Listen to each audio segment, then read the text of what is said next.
Beckthevet. I am CJ Beck, and I have here with my friend that I was stationed back in Japan with, William Mortley. He has written a new book called The Human Experience, and we're going to talk a little bit about that.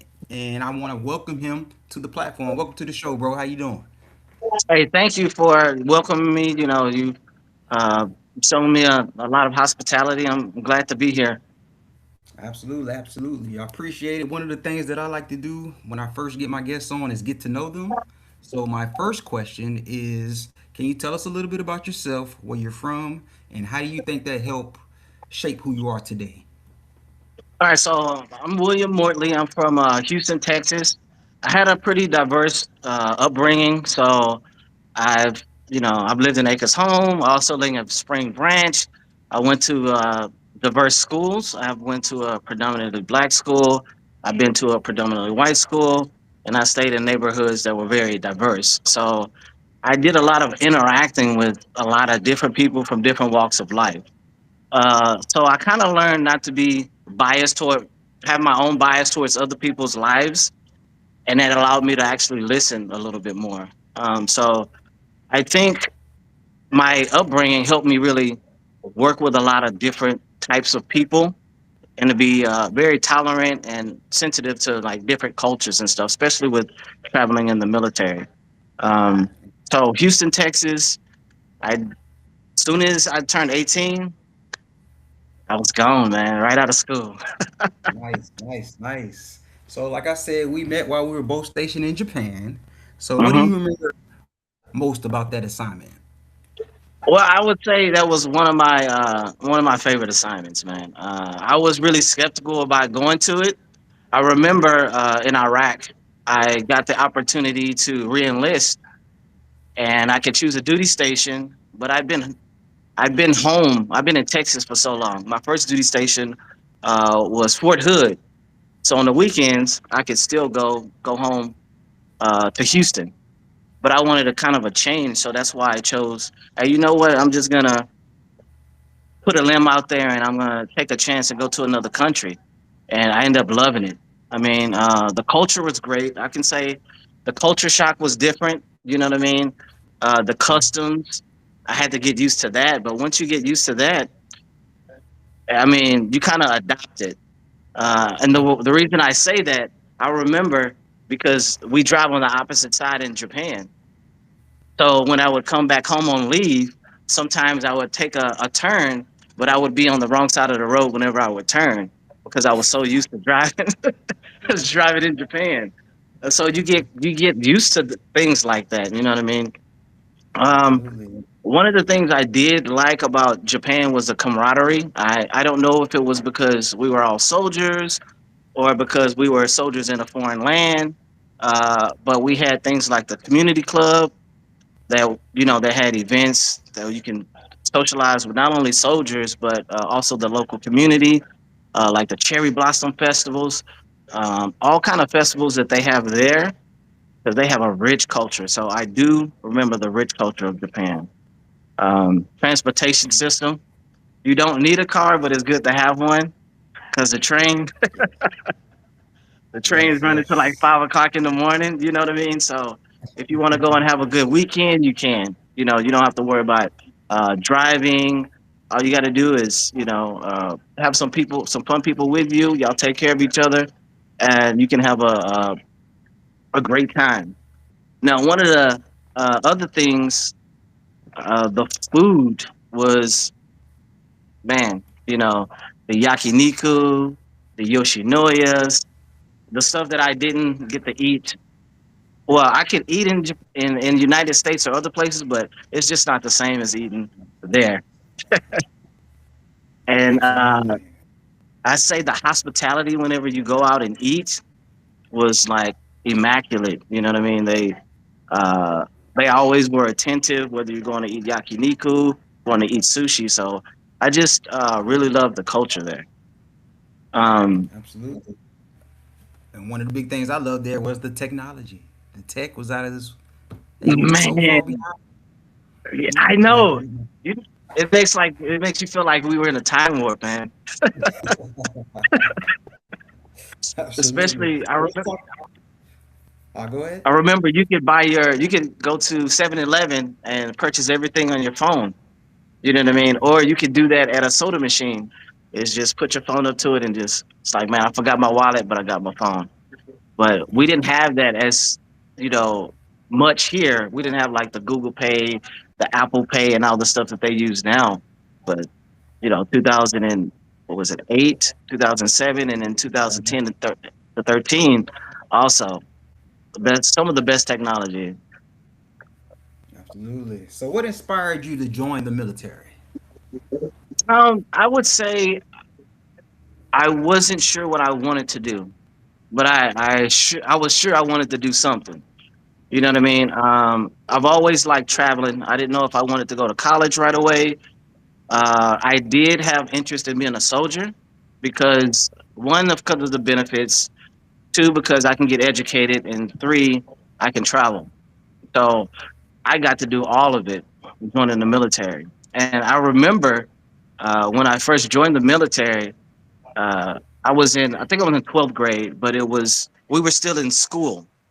You know what I mean? And one weekend I went to the mall and I went to the recruiter's office because the recruiter from the school had been kind of been buzzing in my ear. And so I go to the recruiter's office, and so I call my mom. I'm like, "Hey, mom, what's my social security number?" And so she was like, "What? You never asked me that before." And she was like, "What do you need it for?" I was like, "Well, mom, I'm joining the army." So, you were at this. Hey, I was ready. I mean, the thing was, I knew if I would have told her beforehand, she would have tried to convince me not to do it. I knew what I wanted to. I figured I know what I wanted to do, so I just went ahead and do it because hey, I got to live with whatever decisions I make. Absolutely. That's good stuff. So, when did you discover your passion for writing? I kind of thought back, and like I said, last year, if you would have told someone had told me that I would write a book this year, I would have told them, "You're crazy, right?" But I've always had a passion for. I wanted to be an actor at one point. I never did go and do the stage thing, but I've always wanted to do acting because I had a lot of ideas with acting. Uh, but I used to let ideas slip away from me. So I have a good idea, but I didn't write it down, right? And then I think last year or the year before, I actually started documenting all my ideas because they just start to come so rapid. And I was like, man, these are good concepts for books. And so I tried to figure out, all right, how can I put my concepts or my thoughts in a book? And it just seems like it was a perfect storm. I end up meeting the right people, like my buddy Glenn, the guy that just I just came from his house this morning, actually. Um, Me and him, we talk sci-fi and quantum physics and all the sci-fi crazy stuff. And then I start getting ideas of, man, that would be cool in a book. And so one of the things I came up with was the ultimate sci-fi ending, right? And then from that, it kind of just started to balloon into different stories. One was the human experience, and there's a couple others that I have that I'm working on. Okay. Like that. So, who are some authors or storytellers that kind of influence your writing All right, style, or so is it just something you feel on your own? I'm still developing my writing style.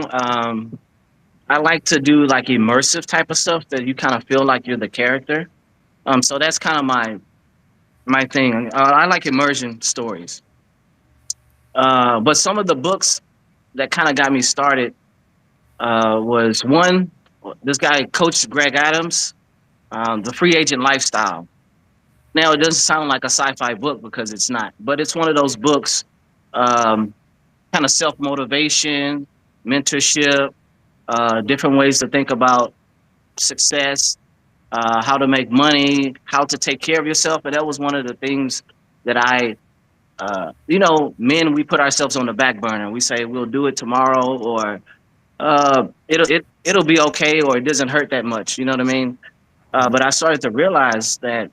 I have to take care of myself, and that's the best way I can take care of others, like kids, etc. So if I uh, invest in myself and put effort in myself, and I'm successful, then I can learn and help other people that are interested. People that I'm around as well. Okay. Outside of And writing. Oh, that was just Coach Greg Adams. Also, Napoleon Hill. There's two books that I read by him. Think and Grow Rich, because I was on my finance binge. I think last year I put out a post about doing a finance page on trading and investing, which I'm gonna do, but I kind of put it on the back burner to do my writing. So I've still been dibbling and dabbling in it, but I've been focused on writing. So Napoleon Hill, he has two books, Think and Grow Rich. So it's basically about the mindset of being successful. So that's why I got that. So that kind of gives me the drive and the motivation to try things that I thought I couldn't. One being writing. You know what I mean? It's like, should I really go for it? And so those two books, The Free Agent Lifestyle plus Think and Grow Rich, were ones that gave me kind of the mindset to be successful or go out on a limb and invest in myself. You know what I mean? And then one is Outwitting the Devil. It's by Napoleon Hill. Um, it's a fun book to listen to. It's about kind of how society functions, and I was always interested in psychology and sociology. I actually want to be a sociologist after I got out the military. A social worker, that's what it is. I was going to be a social worker, but my path took me another way. So that's another book. And then Rich Dad Poor Dad, Rich Dad Poor Dad by Robert Kiyosaki. That's one that I really wrote that got me into the finance thing. But I think coming full circle, it got me on the computer a lot more and reading a lot more and trying to learn skills that I don't know, which book writing wasn't my that wasn't my strongest skill, but I still did it. okay. Nice, nice. So outside of writing, what are some of your passions and interests? Oh, one more thing I wanted to say is as far as inspiration for Okay. writing the book, I just want to go back real quick. Okay. So there was this guy that I watched. His name is Angry Man, right? And he has songs that he put before his podcast starts. And he mentioned in one of his his podcasts that he always wanted to be like a rapper or a singer, but he never had the voice, right? And so he used AI to help him produce songs. And the songs that he produced are some of my favorite. And I was thinking, well, if he can produce a song using that tool, you know, maybe I can learn and write. You know what I mean? And I can help it assist me. And that's one thing I learned, that AI is actually a tool. And if you use it right, it can be a great one. I actually interviewed someone that we was talking about. The conversation came to AI, and I put in the caption, "Is AI a tool or a threat?" And he said the exact same thing. Like if you use Yeah, it but the way it's intended to be used, it is a tool. yes. And he And the thing actually is, I, encourages people to use it. I thought it was, I kind of stayed away from it because I had some of the same skepticisms. But once I start using it and start learning how to use it and apply it, I was like, it's a tool, man. And it's a strong tool.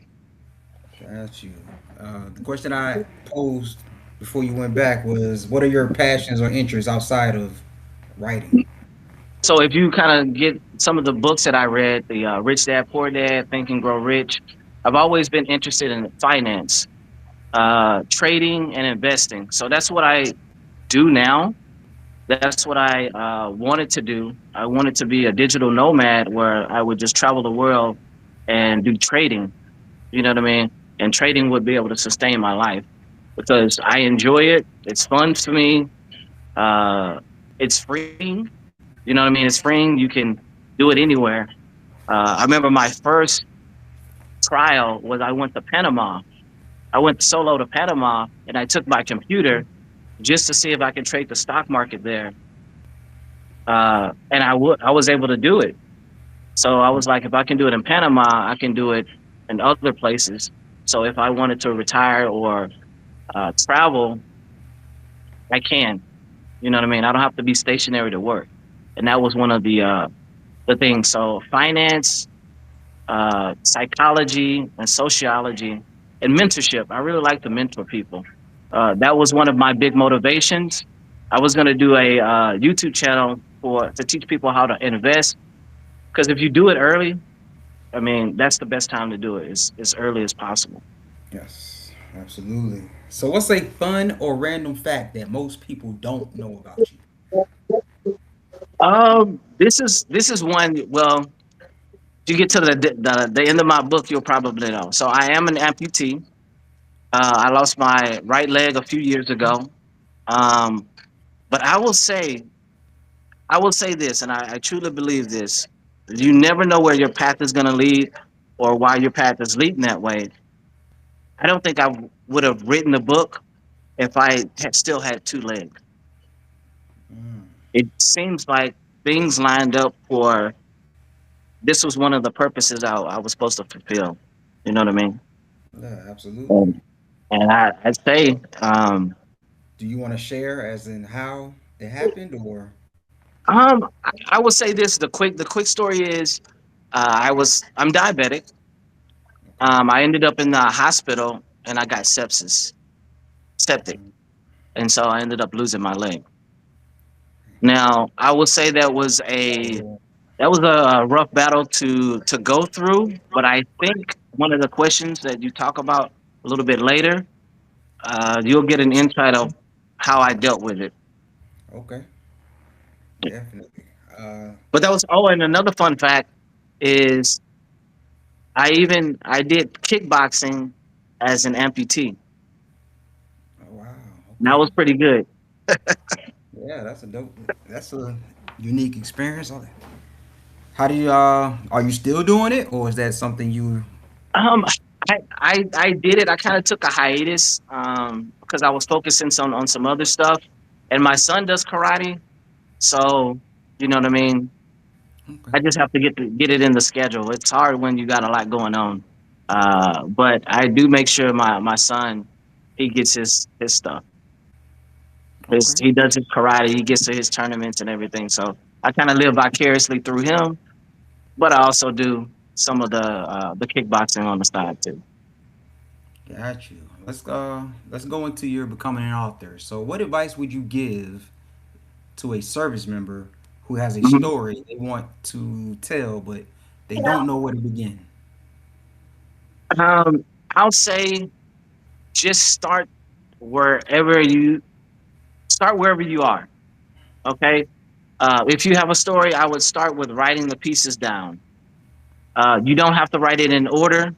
Just write it down, and you can put it in order later. I guess that's how I write. So if I have an idea for that goes in the book, I don't care if it's at the beginning, the middle, the end, something after this. I'll write it down, and then I can incorporate it into my story later. Because a lot of the ideas that I get, I'll forget if I don't write them down. But now I have a catalog that I can go back and say, "Oh yeah, this is supposed to be in this story here." Um, so I would say just start. Just I have a friend, Glenn. His whole hangup is trying to find the opening words, like Mark Twain. Uh, some of the famous quotes. So he's looking for a quote to start, as opposed to just starting. So when you have the ideas, write them down, document it, and you can organize them later. Because your ideas for a story is not going to come in order all the time. There's been times where in the middle of the night, I'll have an idea. I'll wake up and I'll start jotting stuff, or at least a lot of times I would talk to text the idea so it's there, and then I'll go back to sleep. Okay. So my best advice would say start, research, and learn along the way. So you have to figure out your writing style, the genre that you want to get into. Uh, when you figure that out, just go for it. And then I would use AI as a tool to fill in the parts that you don't understand or do you don't know. And that's how I did it. Okay. Let's talk about the book, The Human Experience, as you see, I Mhm. have right here. And this story explores the future where political power belongs to those who control the most advanced AI. So, what Yeah. inspired that concept? I think that I think the big thing is people are confused and intrigued by AI, right? They don't know. They see movies and they assume that's what AI is and that's where it's going, but it's hard to know for sure where it's going or how it is. And it's the reason I got into it is because it's so prevalent. You know what I mean? People are talking about it. People are learning about it. People are trying to use it and see how to use it. People are afraid of it, but they're all thinking about it, right? So I was like, why not put my story there because I have one? And Okay. so that's kind of what got me into writing about AI. And it seems like right now I do want to switch genres and write about, but I have like 3 or 4 books that involve AI that's in my head that I'm trying to write. But then I want to switch to something else, maybe, I don't know, romance or uh, action adventure. A few years ago, I actually did a book with me and my daughter.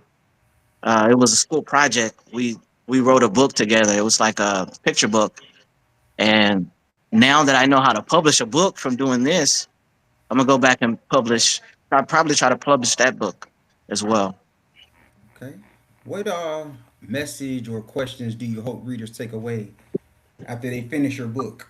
Is there is that what it is? Like understanding that AI is a tool and not a threat, No, or something so else? this one, like I said, I kind of like a lot of so- socialization. You know what I mean? Like social studies and psychology. So that's why I kind of played on the psychology and socialization of our society. So one of the main themes is we are selling ourselves to ourselves. The reason I say it is because uh, people basically adopt and become the social media that they expose themselves to, right? So a lot of people get their views from social media, television, uh, you know, and whoever they watch on TV or social media. So their opinions are sometimes given to them without them even thinking of why I have that opinion. They just have that opinion. So we're selling a perception of ourselves to the masses. That's kind of what it is. Okay. So that was the big concept. Um, there's other concepts in there, working together, being resilient, kind of going with your instincts. You know what I mean? Not necessarily playing and being a part of the system, kind of doing your own thing. You know what I mean? Yeah. They tell Yeah. you if you do this, this, and this, and you're gonna lead a good life. And Being an independent maybe, thinker. Yeah. Okay. yeah, and that's why I called it the William Mortley, the indie author, because I see myself as an independent thinker, and I think we have more no more of those people emerging, and I love what I'm seeing. People doing their own thing, stepping outside their comfort zone. It's not just go to school, go to college, get a job. It's you go to school, but then after that, if you can figure it out, you can do anything you want. Absolutely. Learning on your own terms. So Yeah, writing a book is was it more challenging or more rewarding than expected? rewarding. I can say when I thought about, man, this book is in my brain and it's crazy, right? And when I actually saw it posted on Amazon, I mean, that was a very proud moment to say, uh, I had something to go from a thought to a physical object. You know what I mean? just like Right. your podcast. It went from a thought, and now you're actually doing it. You know what I Right. mean? And I think it's amazing. Like you manifesting your own path in life. Yeah, absolutely. 20 plus episodes in, still going. So what was the most difficult part of the writing process? Starting. I think the most difficult part was starting because you always kind of doubt yourself. I don't say doubt yourself. You start to ask the questions that actually prevent you from starting. Am I ready? Do I need to learn more? Where do I start? How do I start? Those, for some people, those questions will stop them from beginning. And it should be the ones that start you to do something. You know what I mean? And that's what they I say. think. That's the saying. The start is what stops most people. So yeah, I Yeah. understand And exactly where you're coming from. so in Rich Dad Poor Dad, uh, there was a saying that he would do.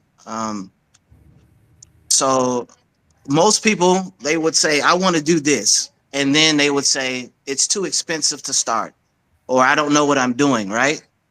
So that thought or those words coming out of your mouth stops you from thinking of how to overcome it.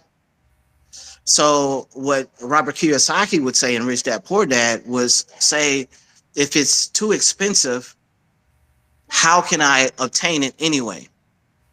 So instead of stopping and saying and giving up before you even start, now your brain is spinning on now I got to figure out how I can make it not too expensive. What things I can do. So you get the wheels turning if you think that way, as opposed to the stopping and saying it's too expensive and I can't do it or I can't afford it. So that was one of the big things. And that's one thing I incorporated in me. It's like, hey, look, I don't know exactly what I'm doing, but I'm going to do research. And then when I do research and I have a bit of an understanding, I'm going to go for it and learn along the way. All right. So what concerns you the most about where AI could be headed? Um, I, I, I know the I didn't say I know the dangers. I know the concerns of it. The concerns of it is it's getting more and more real and more harder. It's getting harder to know what's real and what's not. That actually goes into my next question, talking about deep fakes. Yes. Because as you know, how do you think society is prepared for the ethical challenge of AI So let me as it finish the represents let me finish with the deep other one. fakes in effect? So with the fakes, like but I'm a critical thinker. So anything I see on TV or social media, I don't just accept it as truth anymore. I'll do a little bit more digging. You know what I mean? If I see a report, then I want to see two other reports that say the same thing, and then maybe I'll believe it more. Right? So I do that with whenever I get advertisements, whenever I see stuff on social media, I immediately my default is it's fake, and then I try to figure out if it's real. You know what I mean? Just so I'm not jumping head first into it. Now, I remember this case where this woman, right, she got a phone call. This is my concern. I'm pretty sure this is concern with a lot of people. So this woman, she got a phone call, and it was a scammer saying that they had kidnapped this woman's daughter, right? And the I guess the scammers had recorded or copied the voice of the daughter. So the woman heard the voice of her daughter on the phone as if she was kidnapped. But she remembered, I seen my daughter not too long ago. So she goes upstairs and her daughter was upstairs. And it's because they copied, they cloned the voices. They cloned her daughter's voice to use it. So that is going to be a big worry.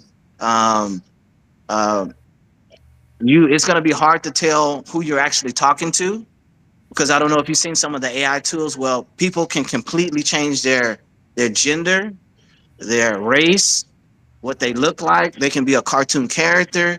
They can be a movie star. They can be anything they want to with AI. So my thing would say, don't believe it until you can prove it. That's good advice. That's good advice. So let's get into your future plans and reflect a little bit. So if you could go back and give your younger self one piece of advice, what would it be? Um, One piece of advice I would say: learn as much as possible. Uh, don't don't be closed minded, because you may miss out on some things that you actually love. Some people are reluctant to do things that they're told that they shouldn't like. You know what I mean? So I'd say just be open minded. Now, should you have your own parameters that I'm not going to try this, but I'll try that? Yes, but don't just close off everything because it's unknown. You know, and I see a lot of people, they won't even try new foods. You know what I mean? And it's like, well, what if you never tried pizza, right? You would have never knew you loved it. You know what I mean? And that's kind of how I think. Just keep an open mind. Uh, Anytime I'm interacting with people, I try to remove bias. You know what I mean? Because it just sometimes it can hinders communication. You know what I mean? If I'm biased against you and you're biased against me, well, we're having a biased conversation instead of an open conversation. The thing with the military, I met a lot of different people from different countries. I mean, Indonesia, uh, Japan, Thailand, Europe, Mexico, Canada. So I work with people from all over the world, and so I've always been a very personable person. So I've been good with dealing with people no matter what situation I'm in. Even been in situations where I was only one of two people that spoke English, so I had to have a translator. This was with my whenever I went to go visit my wife's parents. I was the only one that spoke English, and I was black. You know what I mean? So, but they welcomed me with open arms, and I had a great time with them. I drank. I didn't know what they said. I compied with them, but we all had a good time in fellowship. And she would be my translator as needed. But most of the time, she was away. But it was just body language, toasting. Trying to learn the language. I was learning the Japanese, and some of the people there knew a little bit of English, but they could practice it with me. Mm. So I just kept it. That's why I didn't try to force them to have a translator all the time if they were wanting to try to communicate. Let's get Um, back one, to. of the, thing- one of the things, the biggest thing I did learn in the military was resilience. Uh, um, I was a What is master that? resiliency trainer in the military, and so Yeah. I think that really hardened my resilience. And so I think that's why I got over some of the hardships that I went through. Uh, from my army training, resilience, going through adversity, overcoming it. Uh, I learned a lot of problem solving in the military, and that helped me a lot in life. All right. So your book, The Human Experience, is this the Mm. beginning of a larger series, or is this the first book in the William Mortley archive? So this is the first book, but I do have other books that are of similar in nature. They involve AI. Um, some of them kind of interconnect or have some similarities, and but it's not like a part one, part two, part three. You know what I mean? So it's not like a I guess a triple book or Or like a something like Lord series? of the Rings or a series or anything like that. Are there any other genres you're looking to explore? Are you trying to do a biography, memoir, or anything like that? A lot of people asked me to do a biography. This was before I even thought about writing a book because of my experience with losing my leg. They was like, write about that because that was definitely a crazy experience. So a lot of people are asking me to write that, but since I got into the publishing thing and I want to do a couple AI books. When I get those out, I want to try different genres, like maybe romance, comedy, maybe a couple more children's books. Also have an idea for a murder mystery, like a thriller, kind of like Saw type thing. I want to try it, but I just don't know yet. You know what I mean? But those are projects that may be somewhere far in the future. Okay. Speaking of the future, what are your goals headed towards the future as far as your writing career? Well, the writing is pretty new to me, but I like it, man. I'd say I got some really good fulfillment out of it, and I want to do more. It was fun. I do like the sci-fi because you can be just creative. You know what I mean? You can basically create whatever your imagination can conceive. So I like that part, the freedom of writing with sci-fi. But I do want to do other things. I want to get back into the finance thing, so investing. So eventually I'll get back to that and focusing on that channel when I'm not so focused on the book. Um, Going out and do sports. I've actually thought about a podcast. Me and another guy, he's also an amputee, right? So his name is Glenn. He's actually in the book. That's the guy that I talked all the crazy concepts and kind of it gave me that final nudge to write the book, right? So me and him, we're both amputees. So one of the things we were going to do is start traveling together, and then kind of give travel tips and different uh, experience of people with disabilities or as amputees. How do we navigate going to on a long trip? What are some tips and tricks that you can do to get through TSA faster or this and that? Um, Adventures. We want to show that even if you're disabled, it's not the end of life. You know what I mean? You can still live a fulfilling life even if you're disabled. And so that's one of the projects that we're brainstorming. He's going to be taking the lead for right now since I'm kind of preoccupied with the book. But that is one thing that we're thinking about in the future, just traveling, talk about the stuff we do, some tips and tricks, and talk about some of the crazy stuff we talk about. But y'all probably think we're nuts. Wow, that's good stuff, man. I'm happy for you, honestly. Like, one, I didn't know, and I'm glad we was able to talk it up and talk about it. And I love the fact that you got a friend that you guys are going to do a podcast and you're going to talk about the things that you want to talk about. Because that's what Yeah. I'm doing. I got a podcast and I'm just talking to the people that I want to talk about. Because there's already enough of the other stuff out there. Like, I don't need Oh, I know, the man. crazy I love. gossip I didn't know and that you all. were doing a podcast, man. Uh, I was like, it's man, that's awesome. I was happy when you contacted me. I was like, man, that would be cool to do a podcast. You know what the crazy thing is? what's that? I've seen it before. Really? Like I don't know where I was, but I've seen myself talking about books, AI utilization as a tool because people really don't like it. People are skeptical of it, especially with using it for like music, books, etc., imaging and likeness. Uh, and I think it's because one, people don't know how to use it. Two, it can be used for nefarious reasons, just like anything else. Uh, but it's new. You know what I mean?